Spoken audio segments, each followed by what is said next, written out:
Hi there, अस्सलाम वालेकुम। हम और आप ज़ोया आपके साथ। ईद मुबारक, ईद मुबारक, ईद मुबारक उन तमाम दोस्तों को जो इस कैमरे के थ्रू हमारे इस प्रोग्राम को देख रहे हैं, जहाँ जहाँ देख रहे हैं, जिस जिस जगह पर देख रहे हैं और जिस भी मीडियम पे देख रहे हैं। जनाब, आप ज़रूर हैरान होने वाले हैं क्योंकि हमारे प्रोग्राम इस वक्त ना तो कोई नौजवान हैं और ना ही बूढ़े, ना ही कुछ ऐसा हमारा कोई मॉल, ना ऐसी कोई लोकेशन जो आप पहले से देखते आए। ईद का मौका है तो हमने भी सोचा कि क्यों ना हम आपको आपके उन रहनुमाओं के घरों में लेकर चलें जिनको आप आइडियलाइज करते हैं और पसंद भी करते हैं और जानना चाहते हैं कि आखिर उनकी ईद कैसे गुजरती है। तो मौजूद हैं हमारे साथ बीबी वडेरी साहिबा, जिनसे हम आज बात करेंगे और उनसे उनकी ईद के बारे में भी जानेंगे, उनसे उनकी सियासत के बारे में भी जानेंगे। उनके साहबजादे भी हमारे साथ हैं, मियाँ इमरान जावेद साहब, जिनसे आज उनकी ईद, उनकी सियासी करियर के हवाले से भी बात होगी और भी उनकी ज़िंदगी से जुड़ी बातें होंगी। उनकी फैमिली भी यहाँ पर हमारे साथ मौजूद होगी जिनसे हम आपको मिलवाएंगे उनकी साहबजादियाँ और उनके घर के दूसरे अफराद। तो बढ़ते हैं जनाब अपने मेहमानों की जानिब और करते हैं उनसे बातचीत। बीबी साहिबा, सबसे पहले तो बहुत बहुत ईद मुबारक आपको भी और मियाँ साहब आपको भी। जी खैर मुबारक जी। थैंक यू बेटा, आपको भी बहुत बहुत आप सबको भी ईद मुबारक हो माशाल्लाह। और स्पेशली पूरे सिटी 42 को, उसके तमाम जितने भी उसके वर्कर्स हैं सबको ईद। अच्छा, मुझे ये बताइए, आज तो हम आपके घर आ गए, मतलब ईद का दिन अमूमन कैसे गुजरता है? हमारा ख़वातीन का तो ईद का दिन जो है बेचारियों का किचन में गुजर जाता है। ये मर्द हजरात होते हैं, ये उठ के तैयार होते हैं, नमाज़ पढ़ते हैं, फिर घर आते हैं, हम सब मिलते हैं, मिल बैठ के कोई जैसे मीठी चीज़ खाते हैं, कोई दही भल्ले, कोई फ्रूट चाट, कोई सवैयाँ, कोई शीर खुरमा खा के, तो उसके बाद फिर जैसे आपको पता है कि सियासतदानों का दिन फिर है ये है कि आवाम से मिलने में गुजरता है सारा दिन। तो बीवियाँ जो होती हैं वो शाम को तैयार त्योर होके फिर उनका दिन टाइम मिलता है, वो फिर अपने मर्दों के साथ बाहर जाती हैं घूमने। अच्छा, ज़िंदगी की जो एक रूटीन हम बोलेंगे या तर्ज़ अमल के ईद का दिन ख़वातीन का हमेशा से ऐसा ही गुजरना है। पहले भी ऐसा गुजरता था जब नई नई शादी हुई थी वालिदैन के घर में, हमें वो भी ज़रूर बताइए। पहले तो ज़्यादा इस तरह गुजरता था ना पहले, आजकल तो लड़कियां थोड़ा इससे थोड़ी दूर हो गई हैं, जिम्मेदारियों से दूर हो गई हैं। पहले तो ज़्यादा गुजरता था और पुराने ज़माने में तो माएँ जो थी वो इस तरह दिन गुजार के उनको खुशी होती थी, बच्चों को खाना खिलाना, सवैयाँ पकानी और खिलानी, और ये मीठे चावल जर्दा और पुराने जो चीज़ें थी, तो उस वक्त भी इसी तरह दिन गुजरता था। माएँ अपने बच्चों के लिए खाना बनाती थी, खुशी से बच्चों को कपड़े पहनाती थी, ईद पढ़ने जाते थे, फिर रात देखती थी आ गए हैं, मिलते थे सारे। हम लोग भी सब बहन भाई इकट्ठे होते थे, खेलते थे, ईद होती थी तो बड़ा एक गांव में जैसे बड़ा जुनून होता था, सब फूफो के घर जा रहे हैं, खाला आ रही है, मासी जा रही है, तो इस तरह के।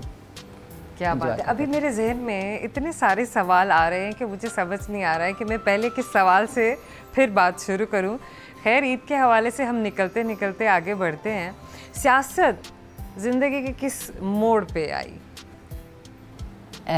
मैं क्योंकि बिज़नेस वूमेन भी हूँ, रावी बिल्डर की चेयरपर्सन हूँ, तो 2002 में इलेक्शन था बल्दियात का, तो जो हमारे एरिया के गांव के खड़े हुए थे, गांव से नाज़म, तो उन्होंने कहा बीबी वडेरी साहिबा, आप क्योंकि सोसाइटीज़ में काफ़ी फेमस हैं, तो आप हमें सोसाइटीज़ में हमारी हेल्प करेंगी, तो आप हमारे साथ एज ए लेडी काउंसलर खड़ी हो जाएं।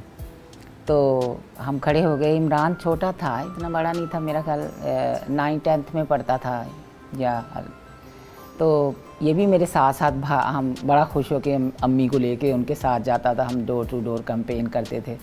और आप यकीन करें ज़ोया कि मेरा ख्याल है सोसाइटी वापडा टाउन PIA ये हमारा हल्का था उनका, और इसमें हम तकरीबन हर घर बगैर बजाय दरवाज़ा में उनको अंदर लेके गई थी और बड़े खुश थे कि ये सोसाइटी में तो हम बड़ा खुश हुए हैं, हम सारे हमें जानते हैं और आपको, और बड़ा हमें वेलकम किया है।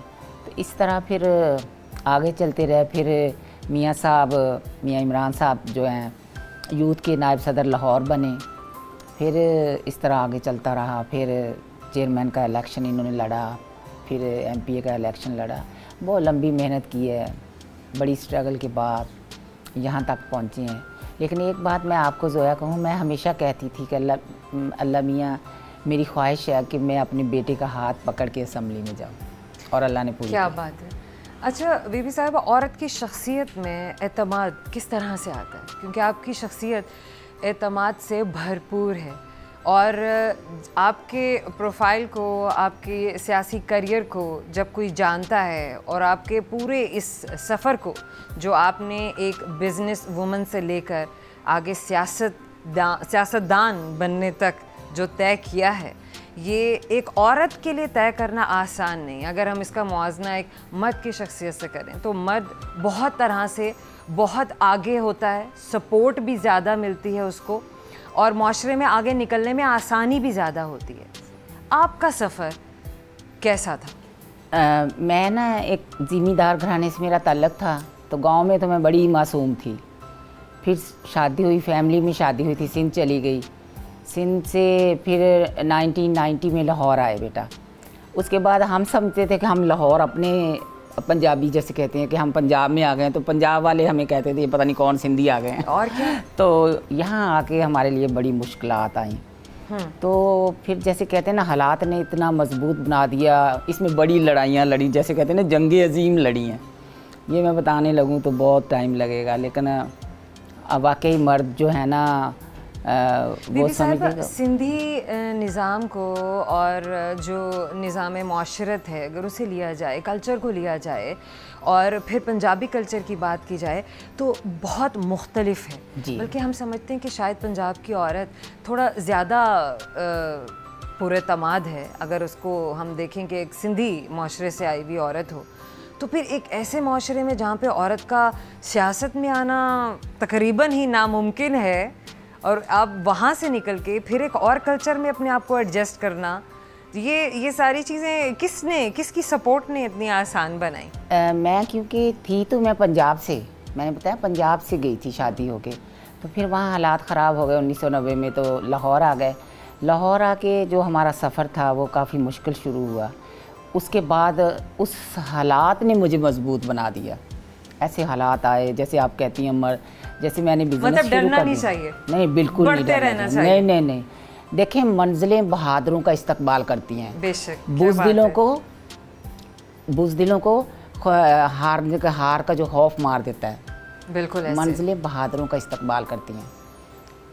तो इंसान मंजिल पाने के लिए आपको बहादुर नहीं, खौफ ही। हाँ। वही कहते हैं ना कि डर से आगे जीत है। हाँ बिल्कुल कि डर से आगे जीत है। मियां साहब, काफ़ी देर से, क्योंकि ज़ाहिर है बीबी साहिबा से इतनी प्यारी और ख़ूबसूरत बातें हो रही हैं, तो आप भी हमारी गुफ्तगू में इसी तरह से शामिल हैं। आपकी ईद का हाल भी हमने पूछा। अब मुझे ये बताइए कि आपको इस मकाम तक लाने में आपके वालिदैन का किरदार किस हद तक रहा? हम जानते हैं कि वालिदैन ही का किरदार होता है उनकी औलाद की अपब्रिंगिंग में, उनको किसी भी आला मकाम तक और एक कामयाब जगह तक पहुंचाने में। आप इसका क्रेडिट अपने पेरेंट्स को कितना देते हैं? इसका जो क्रेडिट है वो 100% मेरी वालदा को जाता है, क्योंकि जब मैं छोटा था और जैसे मेरी वालदा ने बताया आपको, तो मैं देखता था कि अक्सर लोग ख़वातीन आती थी और इनसे अपने मसाइल डिस्कस करते थे। तो ये वेलफेयर के तौर पर एक बहादुरी के साथ उनको सपोर्ट करती थी। सिर्फ ख़वातीन को नहीं, बहुत सारे ऐसे मर्द हज़रात थे जो कि अपने आप को बहुत बहादुर समझते थे। वो भी आके तो अम्मी से अपने मसाइल करते थे कि हमें ये मसला खड़ा हो गया सोसाइटी लेवल्स पर, या गवर्नमेंट इशूज़ आ रहे हैं या कुछ इदारों के इशूज़ आ रहे हैं। तो मोस्टली आई वाज देयर, मैं अपनी वालदा के साथ होता था, तो मैं सुनता था, देखता था और इनसे मैं सीखता था। तो जो मेरे अंदर इतनी मोटिवेशन आई कि मैं अपने इस पाकिस्तान की आवाम की खिदमत कर सकूँ, जो जज्बा मेरे अंदर डेवलप हुआ या क्रिएट किया गया, वो मुझे सारा का सारा जो है वो मेरी वालदा की एक्टिविटीज़ से हुआ कि इन्होंने जिस तरह से लोगों की खिदमत की, उनके मसाइल को हल किया बगैर किसी पावर के। मतलब आपको सबक पढ़ाना नहीं पड़ा? नहीं, मतलब कि मैं समझ लें कि इनकी उंगली पकड़ के सीखा। बीबी साहिबा, क्या वजह थी कि PMLN ही, कोई और जमात क्यों नहीं? मैं बेटा जब सिंध थी 88 की बात है, जब बेनज़ीर जीती थी। तो मियाँ नवाज शरीफ ने ना एक नारा लगाया था, जाग पंजाबी जाग तेरी पग नूं लग गया दाग। आप बिलीव करें, मैं सिंध में बैठी रो रही थी, हाय हमारे मियाँ साहब बेचारे इतने मजबूर हो गए, हम लोग अच्छे नहीं। मैं वहाँ बैठी रोती थी कि ये क्या हुआ।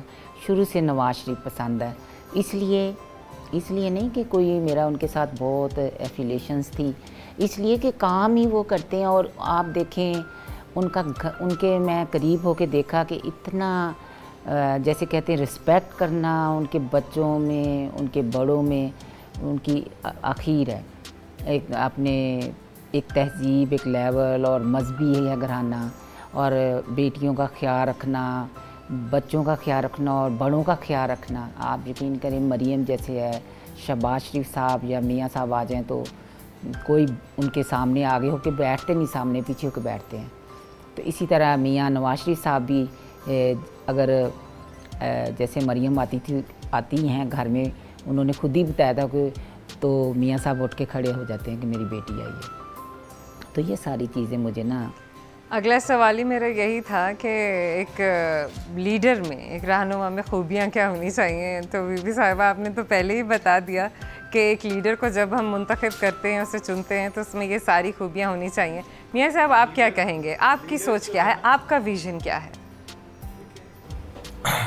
बाइस कौम, सबसे पहले तो लीडर वो होना चाहिए जिसको अपने मुल्क से और वो अपने इस वतन को अपनी माँ की तरह समझता है, उसकी हिफाजत करे।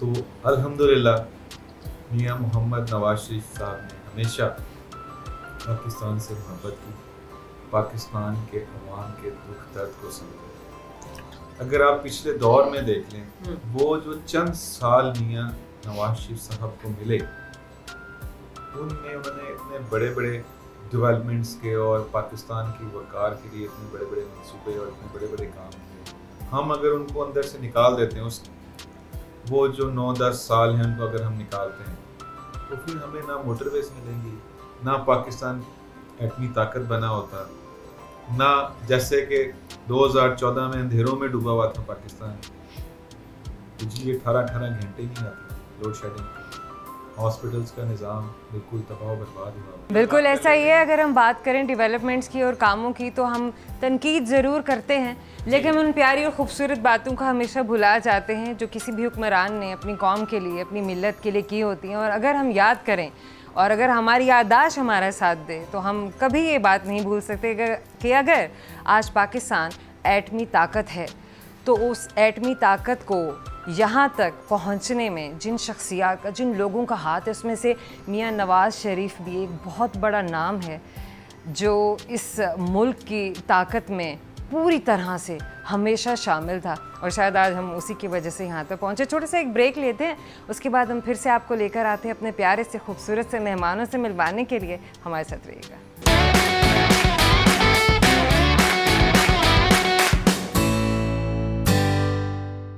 वेलकम बैक, हम और आप। और आज हमारे साथ जो हमारे खूबसूरत और इतने प्यारे मेहमान मौजूद हैं, उनसे हम फिर अपनी गुफ्तगू को वहीं से जोड़ते हैं जहाँ पे हमने अपनी गुफ्तगू को ख़त्म किया था। ईद के बारे में बातचीत हो रही है, सियासत का सफ़र हम जानने की कोशिश कर रहे हैं। बीबी साहिबा, अपनी कोई ऐसी ईद जो आपने मुल्क से बाहर गुजारी हो, अपने बच्चों से दूर गुजारी हो? ये जो 2018 में हमारे साथ हमारे ऊपर एक मुसल्लत कर दी गई थी गवर्नमेंट, उसके बाद एक ईद वाले दिन मैं गई थी यहाँ से। सुबह ईद थी और मैं सुबह 6 बजे मेरी फ़्लाइट थी। तो ये जो छोटा बेटा दरमियान वाला है, ये और इसकी वाइफ मुझे छोड़ने गए, तो इन्होंने बड़ी रात को मेहंदियाँ शंदियाँ लगाई हुई थी। मुझे कहते आज ईद है तो आप जा रही हैं। तो मैं ना मियाँ नवाज शरीफ साहब को मिलने गई थी लंदन। तो मेरी ईद रास्ते में गुजरी थी, जहाज़ में मेरी ईद गुजरी थी। यानी अपने लीडर को मिलने के लिए जा रहे हैं। हाँ, मुझे वो दिन याद है। ईद तो आपकी वो है जो आपके लीडर के लिए है। लेकिन मुझे बिल्कुल भी फील नहीं हुआ। अच्छा। गोया मुझे इतना भी फील नहीं हुआ कि मैं जा रही हूँ, मैंने ईद घर अच्छा, और मैं बच्चों के पास मेरा भी मतलब नहीं है। हाँ नहीं, ऐसा अच्छा। कुछ नहीं हुआ।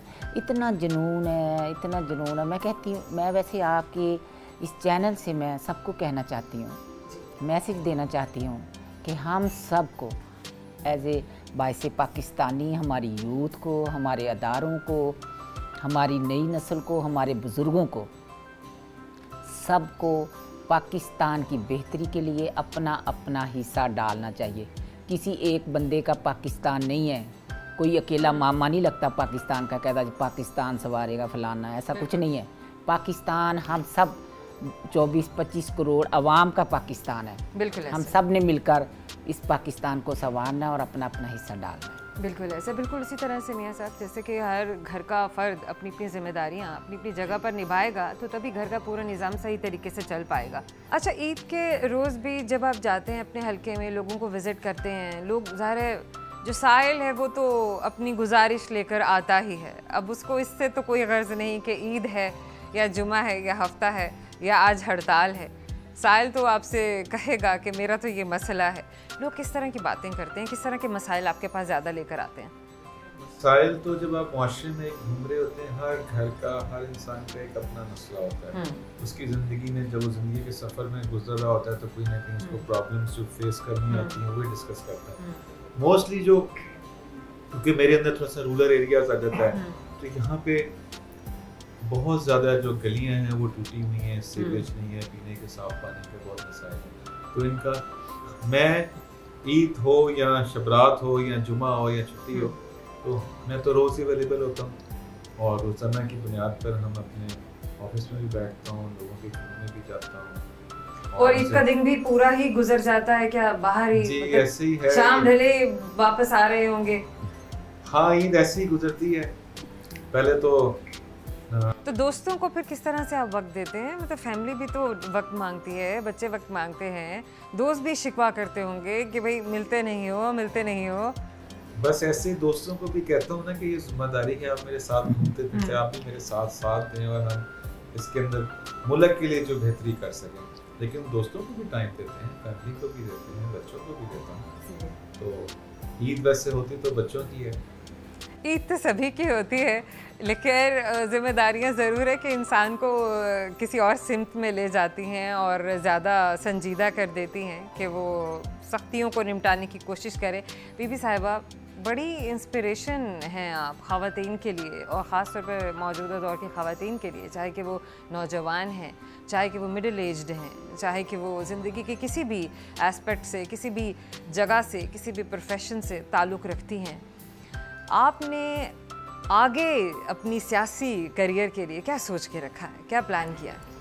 इंशाल्लाह ताला बेटा आगे बढ़ते रहना है, रुकना नहीं है जब तक ज़िंदगी है। और इमरान का जैसे हल्का है, मैं तो ईद भी मैं हल्के के साथ गुजारती हूँ, तो वो भी इंजॉय करती हूँ, लोगों के साथ लोगों के घरों में जाती हूँ। अभी पहले से ईद से पहले शुरू हो गई थी, ईदी देना, मिलना, ये वो सारा मैं इंजॉय करती हूँ। और अच्छा मियां साहब, आप भी अभी तक ईदी लेते हैं या नहीं लेते? बल्कि यही ईदी से मुझे याद आया, मैं शौक से लेता हूँ। शौक से? पक्की बात है, वो मैं हक समझता हूँ। हक समझते हैं। अच्छा, इस दफा ईद पे कितनी ईदी मिली ये बताइए आप? ईद छोटी बड़ी का कोई मसला नहीं होता। ईद एक, अरे बता दे ना, मतलब फिर भी ईद 1 रुपया मिले या जितने भी मिले, ईद होती है वो एक मोहब्बत होती है। बिल्कुल ऐसे। और मुझे शौक है बचपन से। बिल्कुल से। अच्छा, और आपसे ईदी लेने वाले कौन कौन होते हैं? हाँ, जैसे सभी हैं।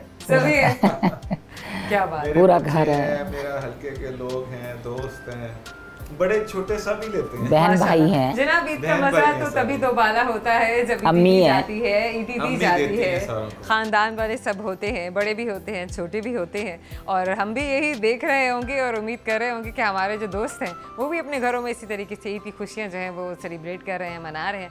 छोटा सा वक्फा लेंगे, लेकिन आप कहीं ना जाइएगा, क्योंकि हम आपको आपके प्यारे से मेहमानों से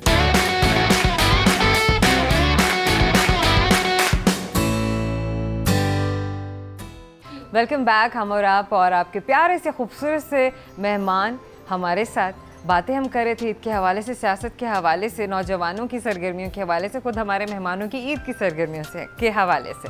तो जनाब, इस वक्त हमने जो घर के छोटे छोटे प्यारे प्यारे से जो अफराद हैं ना, नन्हे मुन्ने से, हमने उन्हें भी अपने शो में इस वक्त शामिल किया है। और मियाँ साहब की बेटियाँ, इनकी साहबजादियाँ हमारे साथ हैं। हेलो एंड अस्सलाम वालेकुम Raisa. Thank you. How are you? I'm fine. Eid Mubarak. Eid Mubarak too. Okay, so how do you celebrate your Eid? We often go outside and have fun together. We spend all of our time together. Okay, so how do you like having fun? Meeting people, eating sweets, and what about Eidi? Where is your Eidi? A lot of people give me Eid today, like my ummi, my dad, my mom, like my mom and dad's friends. A lot of people give me Eid. And what about your grandmama? Oh, she is dead. अम्मी मीनू के है ना Oh, अम्मी कह रही है। माशाल्लाह. So बच्चे प्यार मोहब्बत में मतलब जो आपको वालिदा अपनी समझते हैं कहते अम्मी हैं कहते हैं, नहीं अम्मी कहते हैं। अम्मी कहते हैं. Yes, अम्मी से दादों तो को शुरू सब अम्मी कहते हैं। अम्मी तो से मतलब दादो नहीं कहा जाता. नहीं क्या बात है, अम्मी कहा जाता है. Good. So how are you, Neha? I'm fine, thank you. And your name is Neha. Eid Mubarak. Beta, how do you celebrate your Eid? We start the day with getting ready and we're running around the whole house. And around 9, 7, 8, like when do you get up in the morning? 11. Good. Okay. So what next? We get ready, then we run around the house, collecting our Eid, and then we keep it with So us. this is the most exciting part about Eid. Yes. Very good. So what do you do with your Eid often? We often go out with our mamu at night, and then we use our own Eid for getting our stuff. We mostly go out to McDonald's, but this year it's gonna be somewhere else since we're boycotting everything. So we often go out with our dad on the third day or the second day, because the Okay. first day is a little busy because he has to go on like. So where do you like going the most? I like going out on to restaurants. There's this cafe in EME, I think. Okay, what is your favorite food? I like Nihari the best. Nihari, even on Eid day. And what about sevilla and all that? No. No, you don't like it? And what about cakes and pastries? I'm not actually into cakes. Okay. I only like. But you are into sweets. Yes, I'm into. Oh God. I'm Sweet. not into cake. माशाल्लाह माशाल्लाह. मियां साहब इतने खूबसूरत इतने प्यारे प्यारे से बच्चे, तो गिला शिकवा तो आपसे ज़रूर करते होंगे कि ईद जो है वो बाबा चले जाते हैं सेलिब्रेट करने के लिए अपने हलके में और फिर गायब हो जाते हैं. बल्कि आपकी बजाय मुझे ज़रा बच्चों से पूछने देना, क्योंकि आप तो छुपा जाएंगे. आप तो छुपा जाएंगे. Okay Neha, tell me truly now. So what happens on Eid day? He's not free on the first day. Seriously? Okay. Then He is here till like 6, 7, Okay, and then he has to go, and we also go. So And do you miss your Baba then? no. No, seriously? We're out with our mamu, and so you see, and then he comes back at 8. Very nice. And then if we want to go somewhere, we take him again.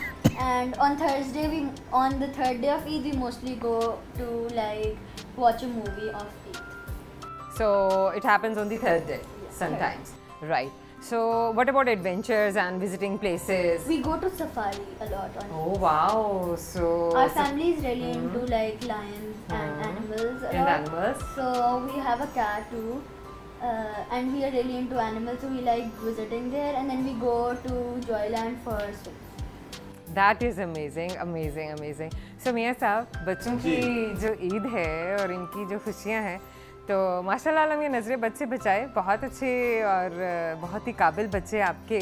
बच्चों की जो तरबियत है, इसके हवाले से आप हमें बताइए कि मतलब कितना वक्त आप दे पाए अपनी फैमिली को और कितना वक्त आप ना दे पाए. कोई पछतावा है, ऐसा कोई रिग्रेट है ज़िंदगी में? खैर ऐसा नहीं है. मैं समझता हूँ कि जो मेरे हल्के के लोग हैं वो भी मेरी फैमिली हैं. मुझे अल्लाह ताला ने हमें जिम्मेदारी दी है और उसको पूरा करना है. तो बच्चों की जो तरबियत है, जैसे इनकी दादों ने इनकी बहुत इनको सिखाया, इनकी वालदा ने जो मेरी वाइफ है माशाल्लाह शी इज़ वेरी एक्टिव, और उसने इनके साथ वो वक्त गुजारती हैं और अच्छी अच्छी बातें सिखाती हैं. बच्चियाँ आपसे ज़्यादा क्लोज हैं या अपनी अम्मी से या अपनी मदर से? नेहा और रईसा तो आई थिंक सो ये मुझे ज़्यादा पसंद करते हैं ना नेहा.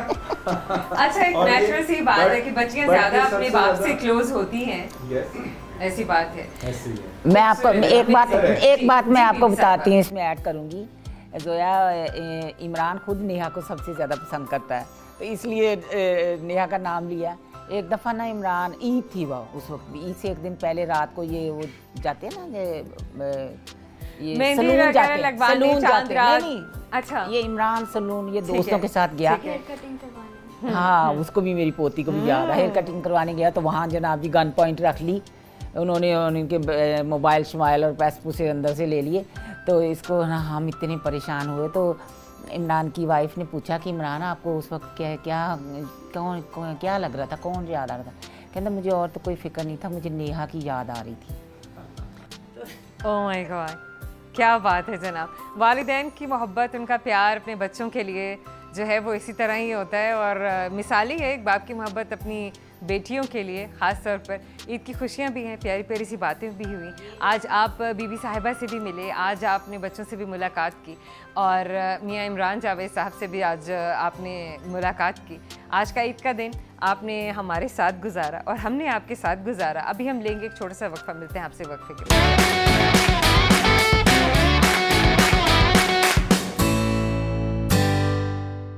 Welcome back. हम और आप जनाब आपके प्यारे से खूबसूरत से मेहमान।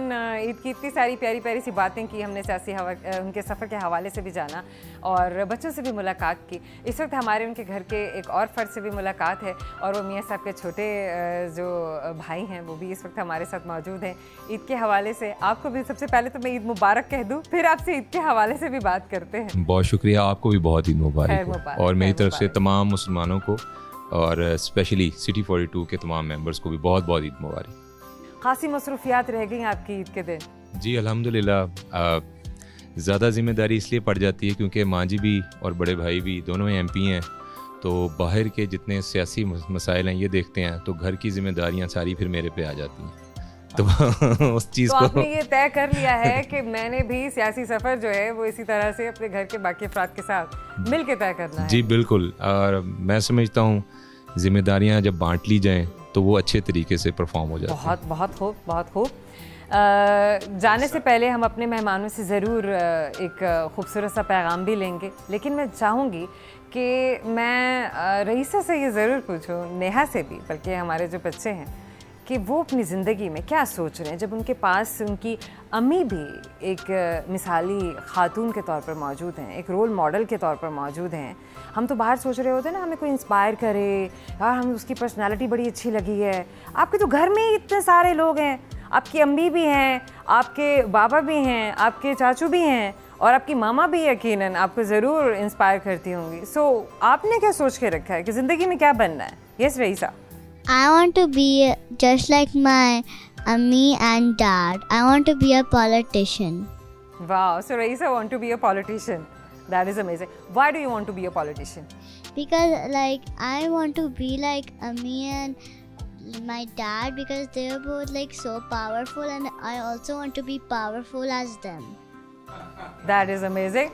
What about Neha? What do you want to be? When I grow up, inshallah, I would want to be a CSS officer and start my own tech business.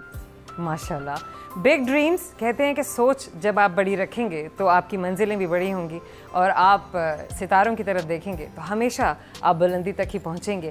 इसलिए हमेशा अपनी नज़र, अपने इरादे जो हैं वो बड़े और बुलंदी रखने चाहिए। कोई खूबसूरत सा मैसेज ज़रूर हम चाहेंगे कि बीबी साहिबा आपकी तरफ से ईद के दिन के हवाले से, और अपने हल्के वाले लोगों के लिए, लाहौर वालों के लिए, और सब उन लोगों के लिए, दोस्तों के लिए जो आपको देख रहे हैं। क्योंकि ईद हम सब ईद की खुशियाँ एक दूसरे के साथ मिल बांट रहे हैं, और हल्के के लोगों को भी हम ईद मिले हैं, सबको ईद मिले हैं। तो अहले इस्लाम को और तमाम मुसलमान ममालिक को मेरी तरफ से ये एक गुजारिश है, अपील है कि फ़लस्तीन के मुसलमानों को ग़ज़ा में जो कुछ हो रहा है उनके लिए सब अपना अपना हिस्सा डालें और आवाज़ उठाएं।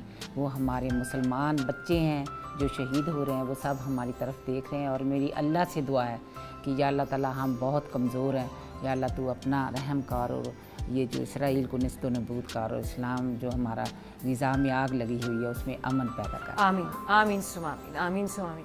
मियाँ साहब, आप क्या कहना चाहेंगे? मैं अपने हलके के तमाम मेरी माएँ, बहनें, बुज़ुर्ग, भाई, नौजवान साथियों को ये पैगाम दिल की गहराइयों से ईद मुबारक कहता हूँ, और मेरी ये ख्वाहिश है कि वो अपने ख़ानदान के साथ खुशी के साथ इस ईद को गुजारें, और पाकिस्तान के लिए दुआ गो रहें कि पाकिस्तान के अंदर खुशहाली आए। आमीन सुम आमीन। Beautiful, thank you so very much. आपके वक्त का भी बहुत शुक्रिया और इतनी खूबसूरत सी मुलाकात का भी शुक्रिया जो हमें भी हमेशा याद रहेगी और हमारे देखने वालों को भी हमेशा याद रहेगी। हम और आप में इतने खूबसूरत से मेहमान आज आपने देखे भी, उनकी बातें भी सुनी। हम दूर से ज़रूर देख रहे होते हैं, हम जजमेंटल भी ज़रूर होते हैं और हमने तरह तरह की राय भी कायम की होती है, लेकिन हम ये नहीं जानते हैं कि किसी की ज़िंदगी में क्या हो रहा है। जब करीब जाते हैं, जब उससे बात करते हैं, उसे जानने की कोशिश करते हैं, तो हमें बहुत सारी बातें भी खुलती हैं और हमें पता चलता है कि हम ज़िंदगी में जहाँ कुछ गलत सोच रहे हैं किसी के बारे में, वो ठीक भी हो सकता है, अपनी जगह पे ठीक हो सकता है। कभी किसी के बारे में राय ना कायम कीजिए, हमेशा अच्छा सोचिए। ईद को बहुत अच्छे तरीके से आप भी सेलिब्रेट कीजिए और इस मुल्क की खुशहाली में, इस मुल्क की बेटरमेंट में, डेवलपमेंट में आप भी इसी तरह से शामिल हों जिस तरह से हमारे सियासतदान पुरज़म हैं कि उन्होंने हमारे मुल्क को स्टेबिलिटी की तरफ लेकर जाना है, हमारी इस गवर्नमेंट ने इस मुल्क को डेवलपमेंट की तरफ लेकर जाना है और भी सारे उन ख्वाबों को, उन इरादों को पूरा करना है जो उन्होंने आपके लिए देखे हैं और जो वादे उन्होंने आपसे किए हैं। Thank you so very much. अपना ख्याल रखिएगा, दुआ में याद रखिएगा। अल्लाह हाफ़िज़।